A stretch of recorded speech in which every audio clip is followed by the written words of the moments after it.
It's hard to imagine now how a nation that once danced in the jazz age was suddenly plunged into silence. No music. No jobs. Just dust, lines, and empty stomachs. The Great Depression wasn't just an economic crisis, it was a kitchen crisis. Families stretched every scrap, every crumb, to make meals that would fill both bellies and hearts. Today, we're stepping into that time not to glorify the struggle, but to honor the resilience. These 26 recipes weren't found in glossy cookbooks or five-star kitchens, they were born in alleyways, on farms, in crowded tenements. They were the lifeblood of survival. You'll hear of stews named after presidents, pies without apples, and soups that worked miracles with just a handful of ingredients. These forgotten dishes fed millions. And while they may seem humble, they carry stories of innovation, sacrifice, and love. I'm Mohammed Saqib Khan, and if you stay with me to the end, I promise you a journey into America's most resourceful kitchens, where flavor was forged in fire and necessity. They didn't call it Hoover Stew out of affection. The name was a quiet protest, a way to feed your family and blame the president in the same spoonful.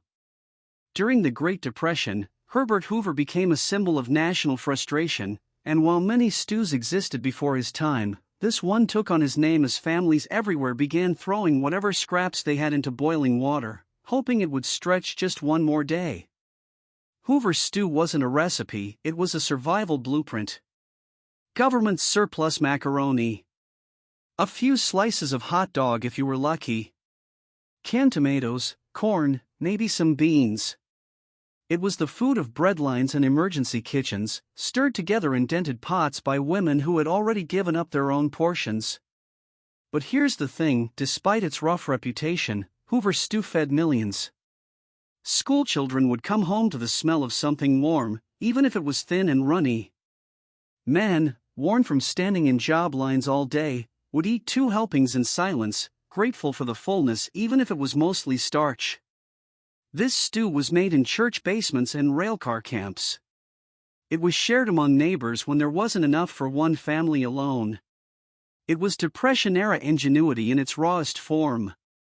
It didn't pretend to be gourmet, it just got the job done. And today, when we recreate Hoover Stew, it's no longer a desperate dish.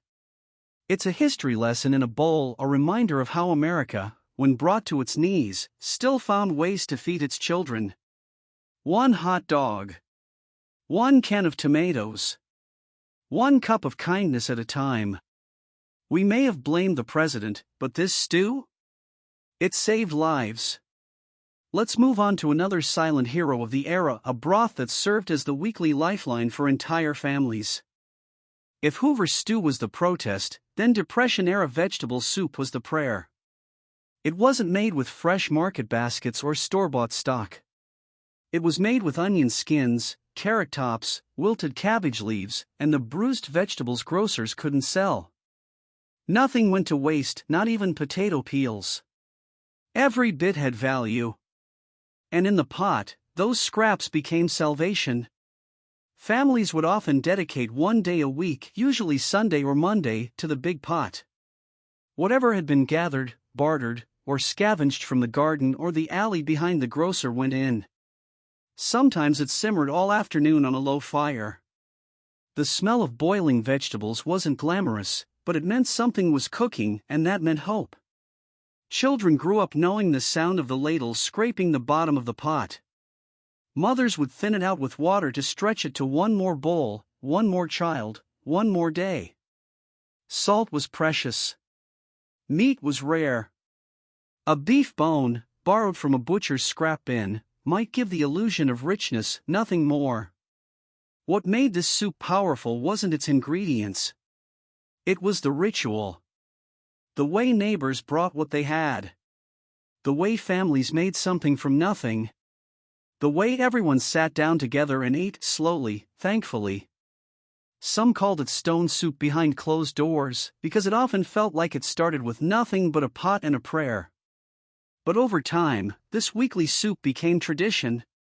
It fed the body, yes, but it also fed dignity. And the secret? Even today, when made with care, it still warms you in a way no canned soup ever could. From scraps to sustenance, this soup was the unsung hero of the Depression table. It didn't just fill stomachs, it held families together.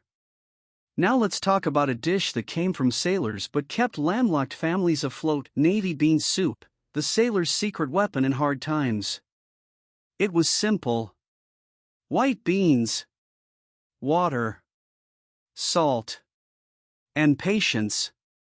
Navy bean soup earned its name from the U.S. Navy, where it had been a staple for sailors since the early 1900s.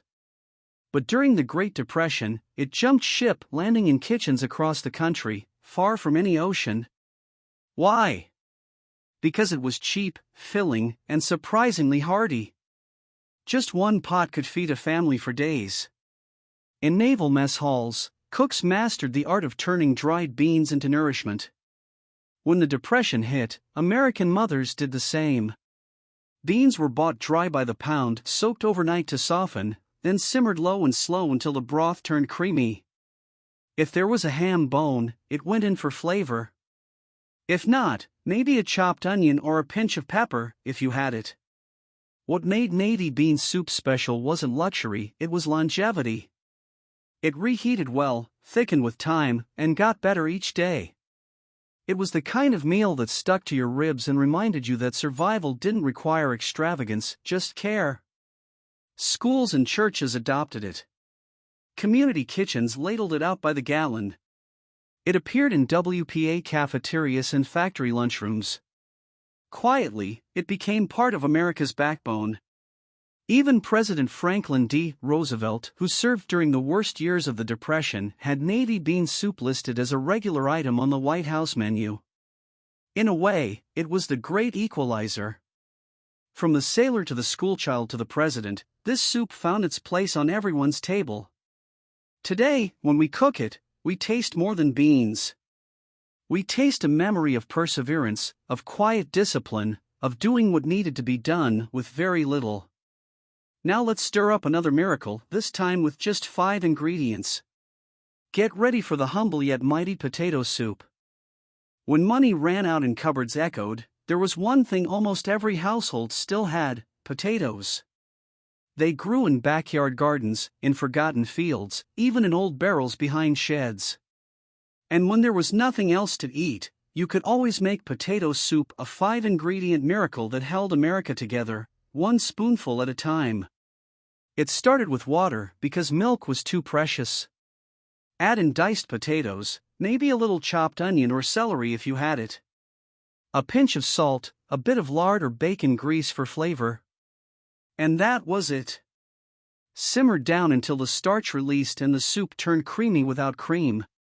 It was humble, yes, but comforting in a way that felt like a soft quilt wrapped around your stomach.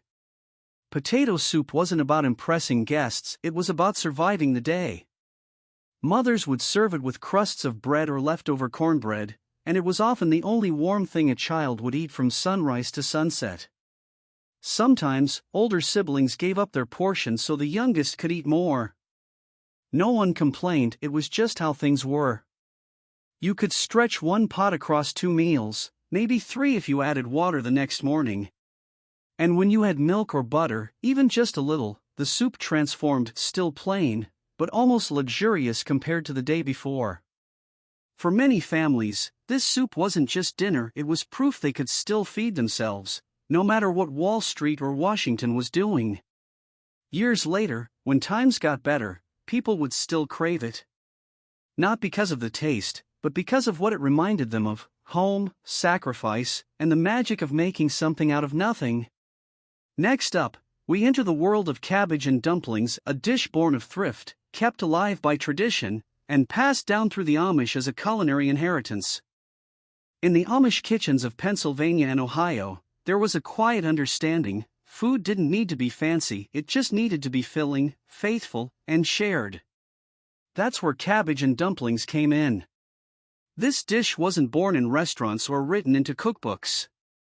It was handed down by memory, grandmother to daughter, father to son. And during the Great Depression, when meat was rare and store-bought goods were a luxury, this humble pairing became a pillar of survival. Cabbage was one of the few vegetables that could survive long winters. Hardy, cheap, and grown in backyard rows, it was chopped and boiled until tender, often with a little butter or lard if the family had been lucky that week. The dumplings? Just flour, water, a pinch of salt, and strong hands. Rolled out, cut rough, and dropped straight into the bubbling pot. No eggs. No milk. Just trust in the process and the promise of a hot meal. The cabbage turned sweet as it cooked down. The dumplings thickened the broth and gave the belly something solid to hold. There was no garnish needed. It was food meant to sustain, not to impress. Families would gather around the table in silence, steam rising from chipped bowls. A father might bow his head in quiet prayer. A child might savor every bite like it was a Sunday roast. Cabbage and dumplings didn't just feed the body, it fed values, simplicity, patience, and the belief that even the most modest ingredients could carry meaning. And even now, one taste of that buttery cabbage, one bite of those soft dumplings, and you're back in a world where love wasn't spoken, it was cooked. If this kind of story warms your soul, don't forget to subscribe to America's Lost Recipes. Here, every forgotten dish brings a piece of our past back to the table. Next up, a foraged food that once saved entire communities, dandelion salad, nature's free pharmacy. They sprouted in backyards, along dusty roads, and in fields no one claimed. To some, they were weeds. To others, they were dinner. During the Great Depression, dandelions were no nuisance, they were nutrition. Free, abundant, and surprisingly nourishing, these yellow blooms became a trusted food source for families who couldn't afford even the basics. The idea came from Old World wisdom, European immigrants, Appalachian communities, and especially rural families who still remembered how to forage. When gardens failed and grocery money disappeared, the land itself still offered something. And dandelions were among the first greens to arrive in spring, peppering the landscape with hope. Mothers and grandmothers would head out early in the morning with baskets and aprons, picking only the youngest leaves before the flowers opened. Those tender greens were washed carefully, then tossed with vinegar, bacon grease if available, or a boiled egg if it was a lucky day. It wasn't fancy. It was bitter, earthy, and honest. But in a time when vitamins were scarce and scurvy still loomed in rural areas, this little salad was medicinal literally. Packed with iron, calcium, and nutrients, dandelion salad became known as nature's free pharmacy. Some families sweetened it slightly with onion or a spoonful of sugar. Others made a warm dressing by frying bits of salt pork or bacon, then drizzling the grease over the greens. It was simple, but deeply satisfying. Children learned early that not all food came from a store.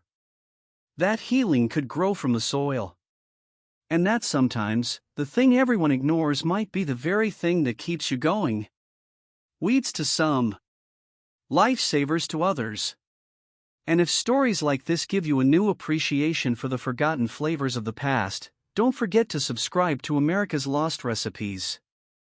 We're preserving more than meals, we're preserving memory. Up next, a soup that soothed weary souls when milk was running low, Buttermilk Soup, the unexpected comfort. In the harshest years of the Great Depression, even milk could feel like a luxury. But in farm kitchens where nothing went to waste, a tangy leftover known as buttermilk became the star of an unlikely comfort food, buttermilk soup. To modern ears, it might sound odd, soup made from what was essentially a byproduct of butter churning. But for struggling families, especially in the South and rural Midwest, it was gold. Buttermilk lasted longer than fresh milk and offered just enough fat and acid to become the base for something warm, hearty, and soothing. The soup began simply, just buttermilk, water, and flour or cornmeal to thicken. A pinch of baking soda kept it from curdling over the fire. Some added a pat of lard or a little butter if they had it, maybe even an egg or chopped wild greens. The result? A creamy, tangy broth that filled the belly and warmed the soul. It was often eaten with a slice of stale bread or a leftover biscuit dropped in like a dumpling. Kids would mash in boiled potatoes or crumble in cornbread. And though it lacked the glamour of meat or spice, it delivered something rarer in those times: comfort. Farmers would return home cold and worn, and a bowl of this pale, steaming soup could ease a day's wait. Mothers swore by it for sick children or when nothing else sounded good. It wasn't just sustenance, it was softness in a hard world. Today, when we sip buttermilk soup, we taste more than tang and grain. We taste frugality turned into comfort. Simplicity turned into survival. And if this journey into forgotten flavors is feeding your curiosity, don't forget to subscribe to America's Lost Recipes. We're not just telling stories, we're keeping them alive, one dish at a time. Now, let's crack open the next chapter, a recipe that took one egg and turned it into a miracle: egg drop soup, the protein stretcher. One egg. That was often all a family had. During the Great Depression, protein was precious. Meat was expensive, beans weren't always available, and dairy ran out fast. But if you had just one egg, you had enough to make egg drop soup, a miracle in motion that turned almost nothing into a warm, filling meal. It began with water or a light broth, sometimes made from onion skins, celery ends, or even leftover pickle brine. The liquid was brought to a gentle boil. Then came the magic: one beaten egg, poured slowly into the pot. Stirred just right, it would ribbon and feather, creating soft clouds of protein in a swirl of steam. Some added cornstarch to thicken it slightly. A pinch of pepper or a slice of scallion if the garden was kind. But even plain, this soup did what it needed to do: it filled a bowl, soothed a stomach, and stretched that single egg to feed an entire family. In immigrant neighborhoods, this recipe often came with a story handed down from Chinese, Italian, and Eastern European grandmothers who knew the secret of stretching humble ingredients with skill and love. In American kitchens, it became a quiet ritual. A way to give your children something warm even when the pantry echoed. Egg drop soup wasn't glamorous, but it made people feel cared for. It taught an entire generation how to stretch, stir, and believe that better days would come. And here's the truth: it's still delicious. Light. Satisfying. A reminder that resilience can be soft, too. If these lost recipes from America's hardest days stir something in you, go ahead and subscribe to America's Lost Recipes. We're building a table where every old dish has a new seat. Coming up next, a summertime classic made from two of the cheapest ingredients in the pantry: bread and butter pickles, the summer solution. In the sweltering summers of the Great Depression, refrigerators were rare, and waste was unthinkable.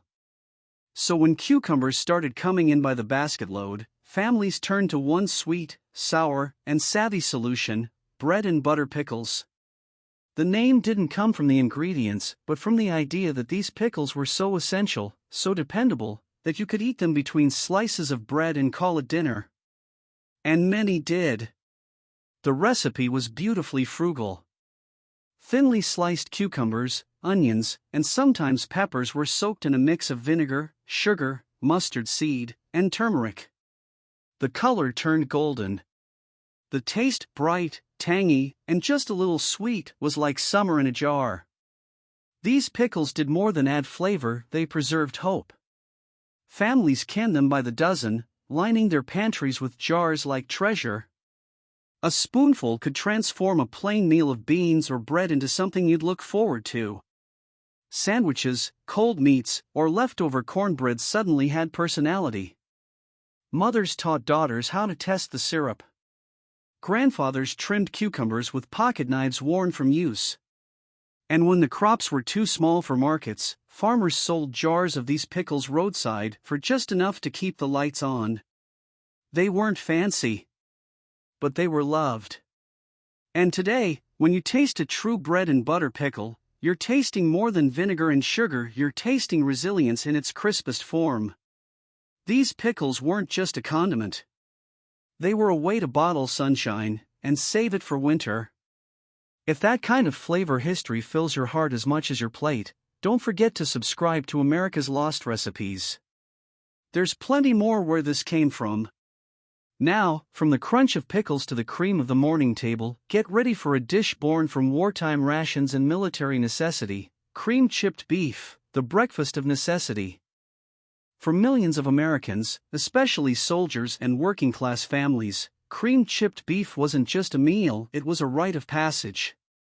Born in military mess halls and later adopted by Depression-era households, this dish was blunt, bold, and brutally simple. Thin slices of dried beef, often salty and shriveled from preservation, were chopped into ribbons and stirred into a white sauce made of flour, butter or lard, and milk when there was milk to be had. The result was ladled over toast, biscuits, or leftover cornbread.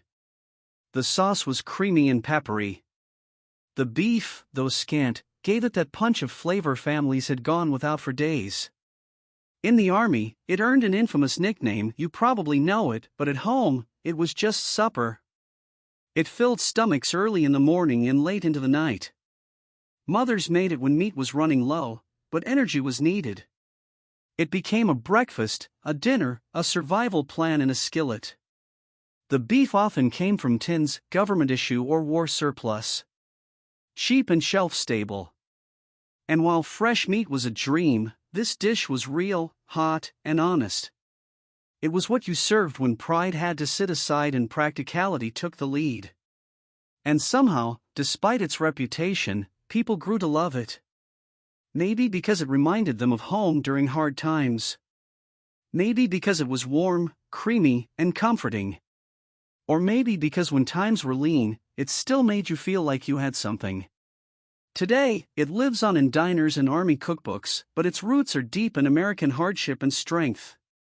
If these forgotten meals stir up your curiosity and your appetite, don't forget to subscribe to America's Lost Recipes. Together, we're honoring the past, one plate at a time. Next up, a stew with no recipe, no rules, and one big heart: Mulligan Stew, the community pot. Mulligan Stew wasn't found in any cookbook, but in every hobo camp, every railroad siding, every patch of America where hope and hunger collided. This stew had no fixed recipe. That was the point. It was survival food, born in the Great Depression when strangers became family, if only for one pot of warmth.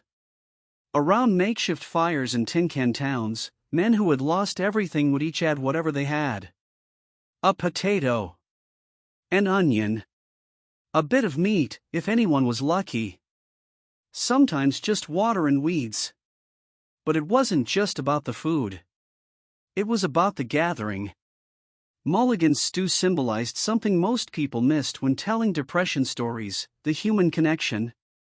In those lean years, the stew wasn't measured by ingredients, but by generosity. If you had nothing, you stirred the pot. If you had a little, you shared. It was a dance of dignity and hunger, choreographed over open flames and battered kettles.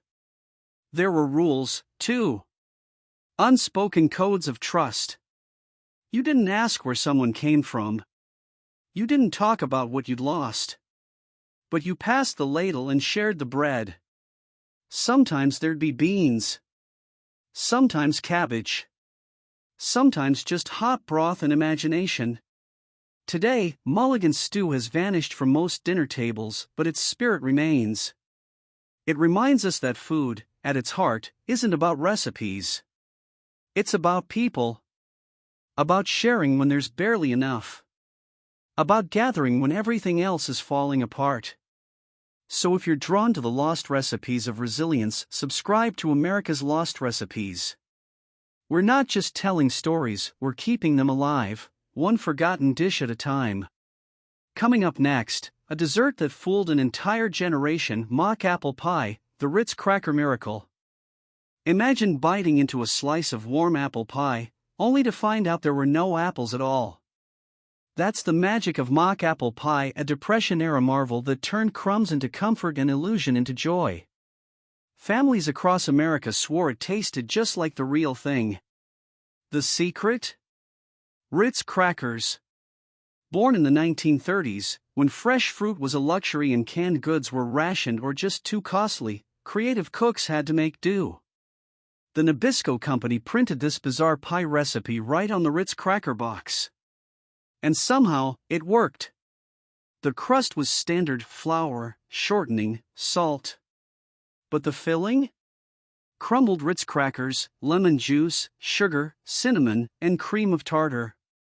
When baked, the crackers softened and soaked up the spices, mimicking the exact texture and tart-sweet flavor of stewed apples. Guests would swear it was apple pie. And the cook would smile, knowing she'd fooled them with pantry scraps. But this dish wasn't about trickery. It was about resourcefulness. About making something sweet when life had gone bitter.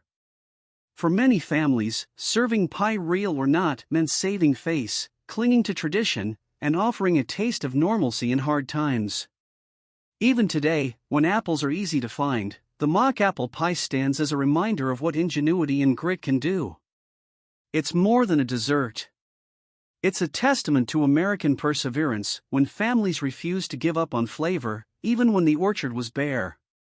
So if you're savoring these forgotten recipes and the incredible stories behind them, make sure to subscribe to America's Lost Recipes. Because every dish we share keeps a memory alive and your support helps keep them from disappearing forever. Next up, a Depression casserole that turned desperation into a dinner table staple, Bologna Casserole, the protein solution. In the depths of the Great Depression, meat was a luxury, fresh cuts were rare, and most families couldn't dream of affording steak or roasts. But there was one humble slice that kept showing up, again and again, bologna. And out of this economical standby came something ingenious, Bologna Casserole. This wasn't the bologna sandwich you ate in a lunchbox. No, this was a hot, bubbling, layered dish that stretched flavor and calories into a full family meal. Housewives would slice bologna into strips or cubes, then layer it with potatoes, onions, canned tomatoes, and whatever cheese or breadcrumbs they could spare. Poured over with milk or a simple roux, and baked until golden, the casserole gave the illusion of abundance even if it started with almost nothing. It was warm. It was salty. It filled the belly. And it turned scraps into a sit-down dinner. What's fascinating is that bologna itself became symbolic of working-class resilience. A byproduct meat, yes, but also a protein that didn't spoil easily, that was cheap, and that could be dressed up or down. Casserole dishes like this one were passed around in community cookbooks and church bulletins. Everyone had their own version, some added peas, others dropped an elbow macaroni or cooked rice. It was endlessly adaptable. Today, it might seem strange to bake bologna into a family meal. But back then? It meant you weren't going to bed hungry. And that's what makes Bologna Casserole unforgettable. It reminds us how food isn't just nourishment. It's memory. It's pride. It's love, disguised in layers of cheese and processed meat. If you're finding meaning in these long-lost dishes, don't forget to subscribe to America's Lost Recipes. Every forgotten meal we uncover is a piece of someone's story, and you help bring it back to life. Up next, an odd little pasta dish straight from the First Lady's own Depression cookbook, spaghetti with carrots and white sauce. During the darkest days of the Great Depression, even the First Lady of the United States was preaching thrift from the White House kitchen. Eleanor Roosevelt knew that millions were struggling to put food on the table. So instead of distancing herself, she doubled down, offering real, practical solutions like this one, spaghetti with carrots and white sauce. It might not sound glamorous, and that's the point. This was Depression food at its most honest. No meat. No butter. Just cooked spaghetti, grated or finely chopped carrots, and a simple white sauce made from flour, milk, and a touch of fat, sometimes just bacon grease saved from another meal. Eleanor believed that home economics could save the nation, and she practiced what she preached.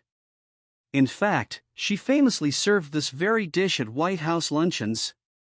Some guests were shocked. But Eleanor's message was clear: if the First Lady could eat modestly, so could the country. And the dish itself? Surprisingly comforting. The carrots brought sweetness. The white sauce gave it warmth. It wasn't rich, but it filled the stomach and carried the hope that better times were ahead. This meal showed up in government pamphlets, homemaker guides, and school lunches all across the country. It was cheap, easy, and nourishing, exactly what America needed in the 1930s. And though we rarely see it today, this odd little pasta dish stands as a reminder that food isn't always about indulgence. Sometimes, it's about dignity, survival, and solidarity. Imagine eating what the First Lady ate, not out of status, but out of shared struggle. If stories like this stir something in you, don't forget to subscribe to America's Lost Recipes. Together, we're not just bringing back food, we're reviving history, one forgotten meal at a time. Coming up next, a dish as simple as it is nostalgic: cornbread and milk, the simple comfort. If you love this taste of history, don't forget to subscribe to America's Lost Recipes. We're serving up stories you won't find in modern cookbooks, one forgotten dish at a time.